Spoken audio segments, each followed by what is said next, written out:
కాకినాడ జిల్లా పిఠాపురం నియోజకవర్గంలో దారుణం చోటు చేసుకుంది. అలాగే అమ్మమ్మ అంత్యక్రియల కోసం వచ్చి హత్యకు గురి కాబడినటువంటి ఘటన అయితే ఇక్కడ స్థానికంగా కూడా సంచలనంగా మారినటువంటి పరిస్థితి ఉంది. అలాగే పిఠాపురం నియోజకవర్గం యూకత్పల్లి మండలంలో మంగళ్య షాపింగ్ మాల్ ఇప్పుడు దిల్సుఖ్ నగర్ మెయిన్ రోడ్ లో జూలై 17న గ్రాండ్ ఓపెనింగ్. మూలపేట గ్రామంలో అయితే ఈ ఘటన అయితే చోటు చేసుకున్నటువంటి పరిస్థితి ఉంది. అలాగే ఆ మూలపేటలో అమ్మమ్మ చనిపోయిందని, అలాగే ఏదైతే పెదపూడి మండలం రామేశ్వర గ్రామం నుంచి అలాగే కాదా రాకేష్ అనే యువకుడు అది 28 సంవత్సరాల వ్యక్తి అయితే ఇక్కడ రావడం, అలాగే అమ్మమ్మ అంత్యక్రియల్లో పాల్గొన్న నేపథ్యంలో స్థానికంగా ఉన్నటువంటి అదే పేటలో అదే గ్రామంలో ఉన్నటువంటి యువకులతో ఈ యొక్క పక్కన అంత్యక్రియలు జరుగుతున్న నేపథ్యంలోనే అమ్మమ్మకి ఈ నేపథ్యంలోనే ఇరు వర్గాల మధ్య అయితే ఘర్షణ చోటు చేసుకుంది. ఆ ఘర్షణలో రాకేష్ అనే ఆ యువకుడు అయితే అతి దారుణంగా హత్యకు గురి కాబడినటువంటి పరిస్థితి ఉందని కూడా కుటుంబ సభ్యులు అయితే ఆరోపిస్తున్నారు. ప్రస్తుతం ఆ రాకేష్ యొక్క ఆ మృతదేహాన్ని అయితే ఈ పిఠాపురం ప్రభుత్వ ఆసుపత్రులకు అయితే పోస్ట్మార్టం నిమిత్తం కూడా ఇక్కడికి తీసుకొచ్చినటువంటి పరిస్థితి ఉంది. అలాగే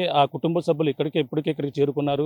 అలాగే ఈ ఘటనపై అలాగే తమ ఎవరైతే రాకేష్ని అన్యాయంగా చంపారంటూ కూడా ఇక్కడ కుటుంబ సభ్యులు ఇప్పటికే పిఠాపురం ప్రభుత్వ ఆసుపత్రి దగ్గర అయితే కన్నీరు మున్నీరుగా విలపిస్తున్నటువంటి పరిస్థితి ఉంది. అలాగే తమ భార్య ఇటీవల అతనికి పెళ్ళై ఒక పాప కూడా ఉంది. అలాగే ఈ నేపథ్యంలోనే తనని ఒంటరిని చేసి ఈ విధంగా వెళ్ళిపోయాడంటూ కూడా తన భార్య అయితే కంటతడి పెట్టుకుంటూ కన్నీరు మున్నీరుగా విలపిస్తుంది. ప్రస్తుతం అయితే పోలీసులు ఈ ఘటనపై కేసు నమోదు చేశారు. అలాగే ఎవరైతే నిందితులు ఉన్నారో నిందితుల కోసం అయితే పోలీసులు అయితే మరో పక్కన ఆ గాలింపు చర్యలు అయితే చేపడుతున్నటువంటి పరిస్థితి ఒక పక్క కనపడుతుంది. ఈ నేపథ్యంలోనే అలాగే పోస్ట్ మార్టం నిమిత్తం కూడా ప్రభుత్వ ఆసుపత్రుల్లో ఏదైతే రాకేష్ యొక్క మృతదేహం అయితే ఇక్కడికే ఉన్నటువంటి పరిస్థితి ఉంది. ఈ భౌతిక గాయానికి మరి కొద్దిసేపట్లో పోస్ట్ మార్టం నిర్వహిస్తున్నారు. అలాగే తమ ఏదైతే రాకేష్ని అన్యాయంగా అంటే తమ అమ్మమ్మ అంత్యక్రియలు జరుగుతున్న నేపథ్యంలోనే అది వచ్చి అతి దారుణంగా చంపారంటూ కూడా ఇలా కుటుంబ సభ్యులందరూ కూడా ఆరోపణ చేస్తున్నటువంటి పరిస్థితి ఉంది. అసలు ఏం జరిగిందనేది కూడా కుటుంబ సభ్యులు ఉన్నారు, వాళ్ళతో మాట్లాడే ప్రయత్నం అయితే చేద్దాం. ఇప్పుడు ప్రస్తుతం ఆ కుటుంబ సభ్యులు అయితే ఇక్కడికైతే చేరుకున్నారు. తమ భార్య కూడా ఆసుపత్రి వద్ద కన్నీరు మున్నీరుగా విలపిస్తున్నటువంటి పరిస్థితి అయితే కనబడుతుంది. పిఠాపురం ప్రభుత్వ ఆసుపత్రికి అయితే బంధువులు అందరూ కూడా ఇక్కడికైతే చేరుకున్నటువంటి పరిస్థితి ఉంది. అలాగే రాకేష్ని అలాగే ఇక్కడ భారీ ఎత్తున ఇక్కడికైతే చేరుకున్నటువంటి పరిస్థితి అయితే ఉంది.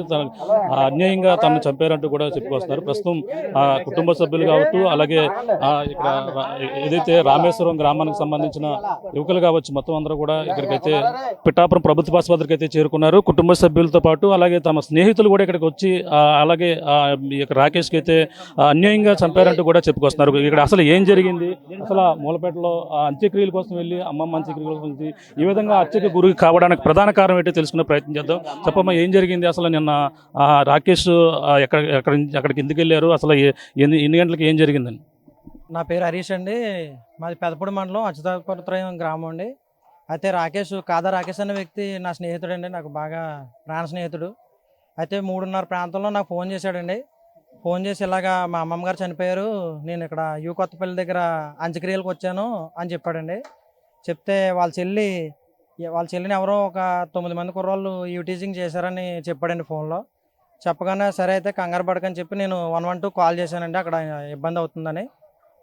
అయితే ఈ లోపు 112 వచ్చి పోలీసు వాళ్ళు 100 కాల్కి పోలీసు వాళ్ళు వచ్చే లోపే మా రాకేష్ని ఒక 20 మంది కుర్రోళ్ళు చుట్టుముట్టి, ఇక్కడ నుంచి నువ్వు వెళ్ళడానికి లేదు, నువ్వు ఊర్లోంచి మేము ఇలాగ గంజాయి బ్యాచ్, మాకు ఇదేం కొత్త కాదు, అలాగా నువ్వు ఏదైనా చేయగలుగుతాం, నువ్వు ఎవరిని తెచ్చుకున్నా పర్లేదు, ఇలాగని అన్ని ఇబ్బంది పెట్టారంటండి. సరే అయితే మరి వాళ్ళ అమ్మమ్మ గారు అంత్యక్రియలు ఉన్నాయి కదా అని రాకేష్ అంత్యక్రియలు బరియల ప్రదేశానికి శ్మశాన వాటికి వెళ్ళాడండి. వెళ్తే అయితే అందులో కుర్రాడు వంశీ అన్న అబ్బాయి మా రాకేష్ని చంపేస్తానని బెదిరించాడంటండి. అయితే అక్కడ చూసుకుందాం, నువ్వు ఎలాగ మీ అమ్మమ్మ గారు చనిపోయారు కదా, శ్మశాన వాటిక దగ్గరికి వచ్చాక చూసుకుందాం అని బెదిరించాడంటండి. బెదిరిస్తే ఈ లోపు నేను ఆ ప్రాంతంలోకి కొంచెం సీరియస్గా ఉంది, ఇబ్బందిగా ఉంది, రమ్మంటే నేను వెంటనే ఇమీడియట్లీ వాళ్ళ ఇంటికి వెళ్ళండి శ్మశాన వాటిక దగ్గరికి వెళ్ళాను. వెళ్ళిన వెంటనే రాకేష్ అక్కడ ఉన్నాడండి. ఉండగానే నేను వెళ్ళిన 10 నిమిషాలకి 100 కాల్ పోలీసు వారు వచ్చారు, ఇద్దరు కానిస్టేబుల్. వస్తే రాకేష్ అన్నాడు, ఇక్కడ బాగాలేదు, నేను వచ్చేస్తాను, పరిస్థితి బాగాలేదని చెప్పాడండి. సరే అయితే ఈ లోపు అక్కడ కుర్రోళ్ళందరూ పక్క గ్రామస్తులందరూ వచ్చి అన్నయ్య ఇక్కడ గొడ్డల్లో అయ్యి పెట్టుకుని వచ్చారు, మిమ్మల్ని కాకినాడ నుంచి వచ్చిన వాళ్ళని చంపేద్దామని ఏదో మాట్లాడుకుంటున్నారు, ఇలాంటి మాటలన్నీ వింటున్నాను, నేను బాగాలేదు ఇక్కడ అని అక్కడ కుర్రోడు మాకు ఇన్ఫర్మేషన్ ఇచ్చాడండి. సరే అయితే మేము పోలీసు వారు ఉంటుండగానే మేము ఇక్కడ నుంచి బయటకు వెళ్ళిపోతామండి, మాకు ఇక్కడ ఇన్సిడెంట్ జరిగేలాగా ఉంది, ఇబ్బందిగా ఉందని చెప్పానండి. చెప్తే అందులో ఒక గ్రామ పెద్ద అంటే అండి ఒక ఆయన పేరు తెలియదు నాకు, రాయుడు నాగరాజు అంటే ఆయన పేరు, రకాల లాజరన్న పెద్ద మనుషులు ఇద్దరు కూడా ఏం చేశారంటే వచ్చిన పోలీసు వారిని మాకు రక్షణ ఇవ్వకుండానే మేము ఉన్నాం కదండి, మేము గ్రామస్తులు మేము చూసుకుంటాము, మీకు ఇబ్బంది ఏం లేదు, మేము హామీ ఉంటాము, ఈ కుర్రోళ్ళ మీద ఏమీ అవ్వదని చెప్పి వెంటనే 100 కాల్ పోలీసు వారిని పంపించారండి. వాళ్ళు ఒక 1/2 కిలోమీటర్ దూరం వెళ్ళేటప్పటికే ఈ లోపు అదే పెద్ద మనిషి ఇంకో పంపించాను కదా పోలీసు ఈసారి చూడండి వాళ్ళ సంగతి ఏంటంటే మొత్తం అందరూ కలిసి ఒక 40 మంది పైన క్రౌడ్ ఉంటారండి. 10 మంది కుర్రాళ్ళు మా ఫ్రెండ్ మీద, ఒక 5 కుర్రాళ్ళు నేను తీసుకొచ్చిన ఒక ఫ్రెండ్ మీద, అలాగే వాళ్ళ బంధువుల మీద, నా మీద, నా ఫోన్ లాగేసుకుని బండి కరిసేసి కొట్టేసి చాలా ఇదిగా చేశారండి. అయితే ఇప్పుడు ఆల్రెడీ వాళ్ళ అమ్మమ్మ గారు చనిపోయిన బాధలో అంత్యక్రియలకు వచ్చి చాలా బాధలో ఉన్నాడండి రాకేష్. అయితే అక్కడ ఈ వ్యక్తిని చంపేస్తారని మేము అసలు ఊహించలేదండి. చనిపోయిన బాధలో ఆడు ఏడుతుంటే అక్కడికి వచ్చి ఎవరో గంజాయి బ్యాచ్ అంటే ఒక 20 మంది 30 మంది కుర్రాళ్ళు ఉన్నారండి. వాళ్ళని తెచ్చుకుని ఒకసారిగా ఆడి మీద పడిపోయండి, ఒకరి మీద ఒకరు ఒక బురదలో తొక్కేసి ఒకరి మీద ఒకరు పడిపోయండి, తొక్కేసి ఊపిరి సలపకుండా చేసి చాలా నా స్నేహితుడిని అయితే చాలా దారుణంగా చంపేశారు సార్. ఆడు అసలు చాలా నరకం అనుభవించి చనిపోయాడండి.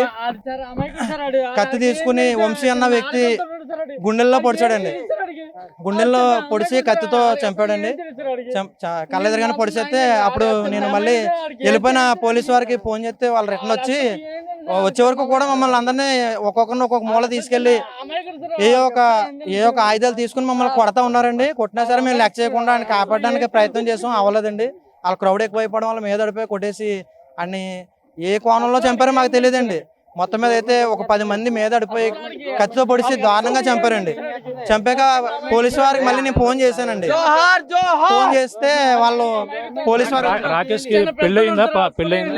రాకేష్ కి పెళ్లి అయిందండి.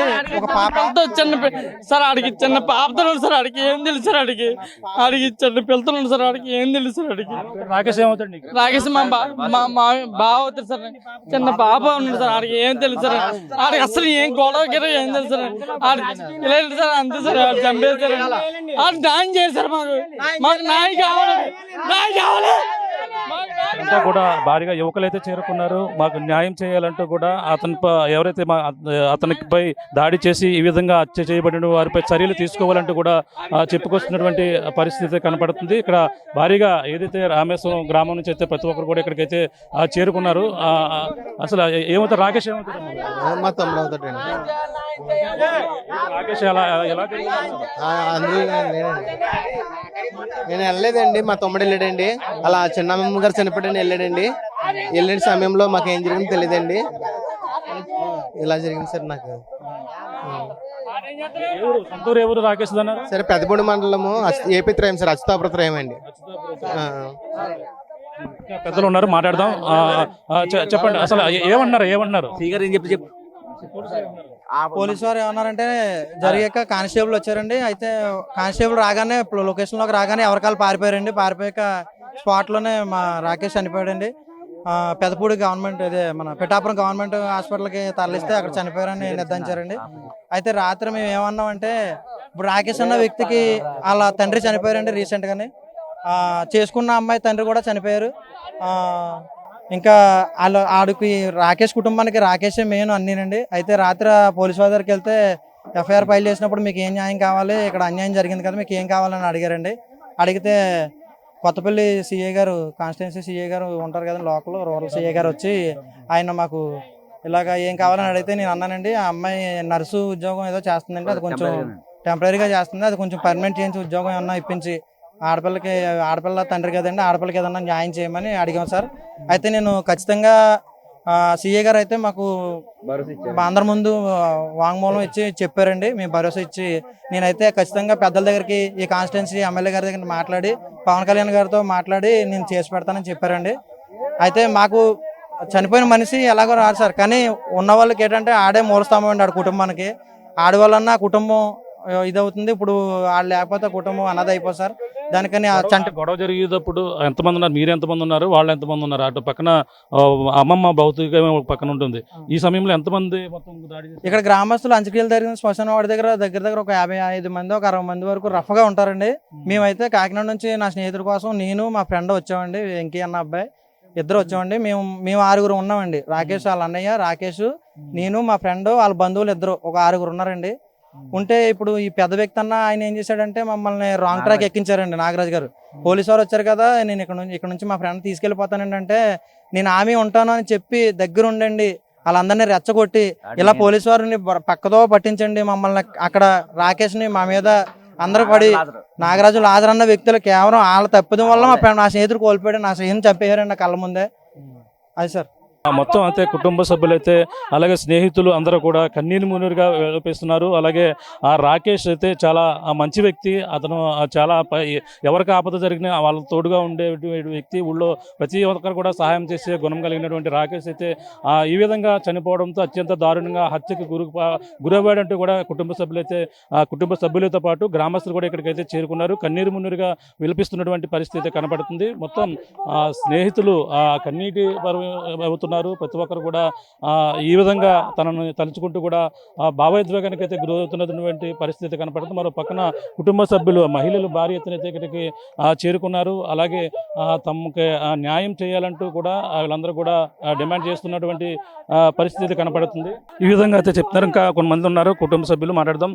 ఏం జరిగిందో ఆ క్షణంలో మీరు ఉన్నారు కదా, అక్కడ మా చిన్నమ్మ గారు చనిపోయారండి. మా చిన్నమ్మ గారు చనిపోతే మేము బంధువులు వెళ్ళాము. ఊరు మూలపేట అండి, కొత్తపల్లి మండలం మూలపేట వెళ్ళామండి. వెళ్తే అక్కడ మా చెల్లిగారి అమ్మాయిని కొద్దిగా అసభ్యకరంగా అభిలాష్ అనే వడ్డీ వంశీ అనే కుర్రోడు అసభ్యకరంగా మాట్లాడితే మా మేనల్లుడు రాకేష్ మందలించడంతో వాళ్ళు ఏకమైపోయి, నీ అంత చూస్తావు, నువ్వు ఎక్కడి నుంచి వచ్చి మమ్మల్ని ఏలుబడి చేస్తున్నావు అనేసి రివర్స్గా కేకలు ఎత్తే అక్కడ వాదించుకోవడం కొద్దిగా తోపులాట జరిగిందండి. అది దృష్టిలో పెట్టుకుని, నీ అంత వెళ్తావు, నువ్వు మీ ఊరు ఎలా వెళ్తావు మేము చూస్తాం, మా ఊరు నుండి మీ ఊరు ఎలా వెళ్తావో మేము చూస్తాం అన్నట్టు అని కక్ష కట్టి ఊళ్ళో వాళ్ళందరినీ పోగు చేసి అలా టార్గెట్ చేసి అది మీ అంత చూస్తాం అనేది అది శ్మశానం ప్లేస్లో పెద్దల సమక్షంలో జరిగి తేల్చుకుంటామని అన్నా. పెద్దల మాటలు వినలేదు, అక్కడ వచ్చిన పోలీసు వాళ్ళ మాటలు వినలేదు. వెనకంటే వాళ్ళు ఎక్కువైపోయి ఒకరికొకరు వడ్డీ అప్పారావు అన్న అతను ముందు వంశీ వాళ్ళ నానండి వడ్డీ అప్పారావు అతనే ముందు సేవ్ చేసుకున్నాడండి. పెద్దవాడుగా భావించలేదు, అతనే ముందు సేవ్ చేసుకోవడంలో కుర్రోళ్ళకి బలం పెరిగిపోయి మా నాన్నే సేవ్ చేసుకున్నాడు, అయితే మనం కూడా ముందుకెళ్ళొచ్చు అనేసి అలా రెచ్చిపోయి మా అందరినీ కొడేశారండి. రాకేష్ని బాగా ఎక్కువ దాడి చేసి రాకేష్ని కింద పడగొడేసి మోకాళ్ళు దాపెట్టి కొంతమంది చేతులు పట్టుకుని సాకుతో బలంగా పొడి చేశారండి గుండెల్లో. అలా చేయడంతో ఇంకా రాకేష్ అక్కడే చనిపోయాడండి. రాకేష్ వాళ్ళ చెల్లిని వాళ్ళంతా కూడా కామెంట్ చేశారు ముందు చేయడంలో. రాకేష్ అన్నయ్యగా అది మందలించడానికి చెప్తే అలా నువ్వెంత నువ్వు ఎక్కడి నుంచి వచ్చి ఇక్కడ కబుర్లు చెప్తున్నావేటి అలా ఇలా రెచ్చిపోయి ఇంకా అలా తోపులాట జరిగిందండి. అది ఎక్కడ ఉంటుంది, అమ్మాయి కూడా అక్కడ ఉంటుందా, ఇతను ఎక్కడ ఉంటాడు? రాకేష్ ఏపీ త్రయం అండి, అస్తాపురం అండి, పెదపూడి మండలం ఏపీ త్రయం అన్నమాట అండి. అక్కడి నుంచి చిన్నమ్మమ్మ అన్నమాట అండి. మా చిన్నమ్మ రాకేష్కి చిన్నమ్మమ్మ. మా మేనోళ్ళు అండి రాకేష్, మా పెద్దక్క గారు అబ్బాయి. అది వాళ్ళు కూడా అక్కడే పుట్టారండి. వాళ్ళ పెద్దలు కూడా చాలా మంది చెప్పారండి, ఒరే ఆ పిల్లలు కూడా దూరం కాదు, ఇక్కడ పుట్టిన వాళ్ళే కదా, ఈ ఊరోలే కదా, మనం ఒకటే కదా, తేల్చుకుందాం, మీరు కంగారు పడకండి అని పెద్దలు ఊళ్ళో వాళ్ళకి వడ్డీ అప్పారావుకి వాళ్ళ పిల్లలకి అందరికీ చెప్పారండి. అలా ఊళ్ళో ఉంటుండగా మా చిన్నమ్మ సేవ అక్కడ ఉంటుండగా 2 సార్లు ముందుకు వచ్చారండి, పెద్దలు ఆపారండి. అలా ఇంకా ఇది కార్యక్రమం అయిపోయిన తర్వాత మాట్లాడొచ్చు, కంగారు పడకండి అని ఎంత చెప్పినా సరే చూసుకుందాం అనేసి, నీకు అక్కడ ఉంటుందిలే అనేసి వార్నింగ్లు ఇస్తూ అలా ప్లాన్గా ఉన్నారండి. అక్కడ కూడా శ్మశానం కార్యక్రమం పూర్తి అవ్వకుండానే ఒకసారి ముందుకు వచ్చారండి. అందులో పెద్ద రాయి నాగరాజు అన్న అతను పెద్దేనంటండి, అతనే ఆ ఊళ్ళో వాళ్ళని రెచ్చగొడేసి ఎక్కడి నుంచి వచ్చిన వాళ్ళు ఇక్కడ కుర్రోళ్ళని కొడతారా అనేసి సమర్థించాల్సిన పెద్ద స్థాయిలో ఉండి కూడా అతను గాడి తప్పాడండి. రాయి నాగరాజు అనే అతనే కుర్రోళ్ళందరినీ రెచ్చగొట్టేసి మళ్ళీ రెండోసారి కూడా ముందుకు వచ్చేసారండి. వాళ్ళు పూర్తి అవ్వకుండానే ఆవిడ పాస్టర్ గారు ప్రార్థన చేసి వెళ్ళిపోయిన తర్వాత పెద్దలు రండి మాట్లాడదాం అని పిలిచి వాళ్ళతో మాట్లాడి మమ్మల్ని పిలిచేసరికి వడ్డీ అప్పారావు వచ్చి మా మేనళ్ళు ఇద్దరి మీద కాలర్ పట్టుకోగానే మిగతా కుర్రోళ్ళందరూ మీద పడిపోయారండి. మా 6 మీద ఒక్కొక్కరికి ఒక 8 మంది 7 అలాగా ఒక పక్క తీసిపోయి కొడేశారండి. ఎంతమంది మొత్తం ఎంతమంది ఉన్నారు? వాళ్ళు ఇంచుమించు ఒక 46 అలా ఉంటారండి. ఊళ్ళో వాళ్ళందరూ ఆ పెద్దలు ఎంత చెప్పినా వినలేదండి. పెద్దలు కాకాడ లాజరు, కింతాడు చిన్నిబాబు, వాళ్ళిద్దరూ ఎంత చెప్పినా సరే ఎవరూ వినలేదండి. ఇంకా వాళ్ళిద్దరు పెద్దల మాట తోసేశారండి. ఈ రాయి నాగరాజు అయితే మాత్రం ముందు రెచ్చగొట్టేసాడండి. ముందు కారణం రాయి నాగరాజు, వడ్డప్పారో చేసుకోకపోతే పిల్లలు అంత కొద్దిగా ఆగుతారండి. మా పెద్దలు ఏదో మాట్లాడుతున్నారు, అసలు పెద్ద అనేది వడ్డప్పారావుకి లేదు, రాయి నాగరాజుకి లేదు. వాళ్ళు ఏం ఉపయోగించారు తన హత్య చేయడానికి? అది పొదినైన చాకు ఉపయోగించారండి. కింద పడగొడేసి ఇంకా రాకేష్కి ఏమాత్రం చాయిస్ లేకుండా చేతులు కాళ్ళు పడేసుకుని బలంగా గుండెలో దింపేయడం జరిగిందండి. అది పరిస్థితి. ప్రధానంగా చూసుకుంటే రాకేష్కి అయితే పెళ్ళయింది, ఒక పాప కూడా ఉంది. అతను ఏదైతే ఏపీ త్రయం ఇక్కడ పెదపూడి మండలంలో ఏపీ త్రయం సంబంధించిన రాకేష్ తన అమ్మమ్మ చనిపోయిందని, చిన్నమ్మమ్మ చనిపోయిందని మూలపేట అయితే రావడం జరిగింది. మూలపేట వచ్చి ఒక పక్కన అంత్యక్రియలు జరుగుతున్న క్రమంలోనే అలాగే రాకేష్కి సంబంధించిన మరొక చెల్లిని కొంతమంది అసభ్యకరంగా అదే గ్రామానికి చెందిన వారు అయితే కామెంట్ చేస్తూ తనని ర్యాగింగ్ చేస్తున్నారనే ఉద్దేశంతో తనపై వాళ్ళతో వాగ్వాదానికి దిగారు. ఇద్దరి మధ్య కూడా ఘర్షణ చోటు చేసుకుంది. ఈ నేపథ్యంలోనే గ్రామస్తులంతా కలిపి తనని అక్కడ ఉన్నటువంటి కొంతమంది యువకులు అలా కొంతమంది వచ్చి తన పైన అలాగే ఒక పక్కన అంత్యక్రియలు జరుగుతున్నాయి, తన అమ్మమ్మకు సంబంధించిన మృతదేహం పక్కన ఉంది, అయినా సరే గొడవకి పదే రెచ్చగొట్టే ప్రయత్నం చేశారు. శ్మశానం వద్దకు వెళ్తే అక్కడ కూడా రెచ్చగొట్టే ప్రయత్నం చేశారని కూడా చెప్పుకొస్తున్నారు. ఒక్కసారిగా ఆ అంత్యక్రియలు అయిపోయిన తర్వాత వాళ్ళు కూడా వచ్చి ఇదే గ్రామంలో తనపై దాడి చేసి కత్తితో మొత్తం అందరూ కూడా పట్టుకుని ఆ రాకేష్ని అయితే తనపై పడి తనని అత్యంత దారుణంగా చంపారని కూడా కుటుంబ సభ్యులు ప్రత్యక్ష సాక్షులు కూడా ఆరోపణ అయితే చేస్తున్నారు. ఈ నేపథ్యంలోనే ఆ కుటుంబ సభ్యులందరూ కూడా తన మృతదేహాన్ని ఇప్పుడైతే పోస్ట్ మార్టం నిమిత్తం పిఠాపురం ప్రభుత్వ ఆసుపత్రికి అయితే తీసుకొచ్చారు. తమకు ఆ కుటుంబం ఇప్పుడైతే ఇక్కడికైతే చేరుకున్నారు. బంధువులు స్నేహితులు కూడా ఇక్కడ చేరుకుని కన్నీరు మున్నీరుగా వెలిపిస్తున్నటువంటి పరిస్థితి. దీనిపై కొత్తపల్లి పోలీసులు అయితే కేసు నమోదు చేసి దర్యాప్తు కొనసాగిస్తున్నటువంటి పరిస్థితి మరోపక్క కనబడుతుంది. ఏదేమైనా తమకు న్యాయం చేయాలంటూ కూడా వీళ్ళందరూ కూడా కుటుంబ సభ్యులు కన్నీరు మున్నీరుగా వెలిపిస్తున్నారు. తమకి ఒక పాప కూడా ఉంది, తనైతే ఊళ్ళో చాలా మంచి వ్యక్తి రాకేష్, అటువంటి వ్యక్తిని ఈ విధంగా పొట్టన పెట్టుకున్నారు. అలాగే తన అమ్మమ్మ అంత్యక్రియల కోసం వెళ్ళి తను కూడా అనంత లోకాలకు వెళ్ళిపోయారని కూడా కన్నీటి పర్వతం వీళ్ళందరూ కూడా రోధిస్తున్నటువంటి పరిస్థితి ప్రధానంగా ఉందని చెప్పాలి.